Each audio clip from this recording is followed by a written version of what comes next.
আসল রূপ বেরিয়ে গেল ব্যারিস্টার সুমনের। সোশ্যাল মিডিয়ায় বর্তমান সময়ে জনপ্রিয় অন্যতম সেরা তারকা ব্যারিস্টার সুমন।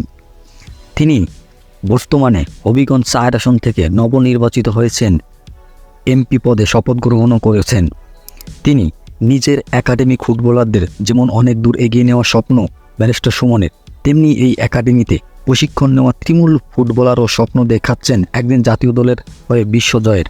ফেসবুক সামাজিক আন্দোলনে গড়ে তোলার মাধ্যমে সারা দেশে আলোচিত আইনজীবী ব্যারিস্টার সাইদুল হক সুমনের স্বপ্ন দিন দিন পিছিয়ে পড়া ফুটবলারকে এগিয়ে নেওয়া।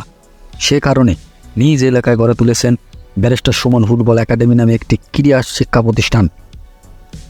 ব্যারিস্টার সুমন ফুটবল একাডেমি শিক্ষার্থীরা যে শুধু ফুটবল প্রশিক্ষণে পায় তা নয়, দরিদ্র প্রশিক্ষণার্থীর থাকা খাওয়া ব্যবস্থা একাডেমিক থেকে নেওয়া হয়েছে আর্থিক সহযোগিতা। সেই সঙ্গে খেলাধুলার পাশাপাশি দরিদ্র ফুটবলারদের দেওয়া হচ্ছে কর্মসংস্থানের ব্যবস্থা করে। নিজের একাডেমিক ফুটবলারদের যেমন অনেক দূর নিয়ে যাওয়ার স্বপ্ন ব্যারিস্টার সুমনের, তেমনি এই একাডেমিতে প্রশিক্ষণ নেওয়া তৃণমূল ফুটবলার স্বপ্ন দেখে একদিন জাতীয় দলের হয়ে বিশ্বজয় করার।